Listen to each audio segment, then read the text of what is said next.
Naitwa George Nyahende, ni mbunifu kutoka Arusha na pia ni mhitimu wa VETA. Hapa kwenye maonyesho nimekuja na bunifu ya mashine ya kuchakata matunda na kuyageuza kuwa katika mfumo wa unga. Wazo la kutengeneza mashine hii lilikuja baada ya kuona wakulima pale Arusha wengi wakipata hasara, hasa kwa matunda ya msimu kama nyanya, vitunguu na kadhalika, ambao vimekuwa kwenye soko wakati wa msimu vinakuwa ni vingi mno, matokeo yake vinaharibika na kuwatia hasara wakulima. Wanalazimika kuuza kwa bei ya haraka ya hasara ambayo hairudishi hata gharama walizotumia kuzalisha mazao hayo.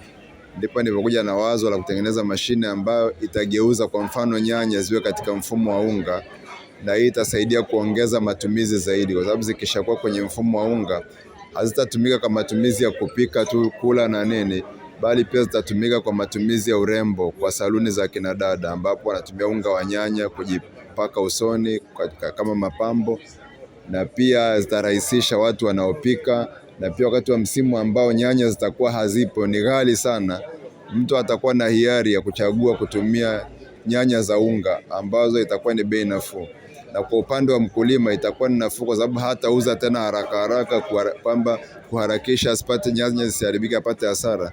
Badala yake atauza taratibu tu kadri soko linavyoenda mpaka msimu unaofuata, anazalisha tena unga mwingi wa nyanya, anauza taratibu msimu mzima. Tofauti na sasa hivi ambapo msimu ukifika wanakuwa wako wengi, kwa hiyo matokeo yake ni kwamba inabidi wauze kwa hasara, anashindwa hata kurudisha gharama alizotumia kuzalisha. Mpaka sasa hivi mwamko ni mkubwa. Kwa mfano mimi nimetokea Arusha, kwa kule Arusha watu wengi sana tayari wameshachukua na wanafanya, haswa vikundi vidogo vidogo vya kina dada. Kuna wengine wamefadhiliwa na mashirika ya kimataifa yamewanunulia hizo mashine, wanaendelea. Na pia mwamko wa mwanzoni ulikuwa ni wa watu kutoka Zanzibar mara nyingi, kwa sababu mashine za mwanzoni nilikuwa nikipigiwa oda ya simu kwamba mashine natakiwa ikishakamilika tu utasikia bana itume Dar es Salaam na ipeleka Zanzibar, itume Dar es Salaam na ipeleka baadaye. Lakini sasa hivi naona mwamko umekuja kwamba sipokei tena oda za kwenda Zanzibar tu, bali ni kutoka nchi nzima sehemu mbalimbali.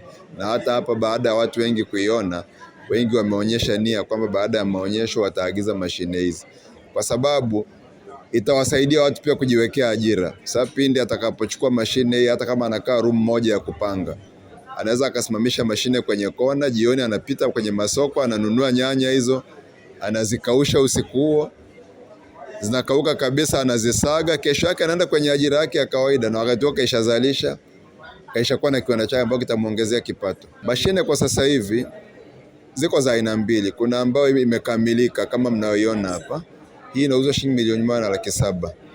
Sasa kuna mtu anataka apate kwa vipande, labda hata kwa mimi nataka hii ya kusaga tu, au nataka ya kukata tu, au nataka ya kukausha tu. Ya kukata peke yake itakuwa shilingi 500,000, ya kukausha itakuwa shilingi, ya kusaga itakuwa shilingi 500,000, na ya kukausha ni shilingi 700,000. Lakini sasa kuna mtu anaamua nipe ikiwa complete kama inavyoonekana hapo, itabidi alipe shilingi 1,700,000 za Kitanzania.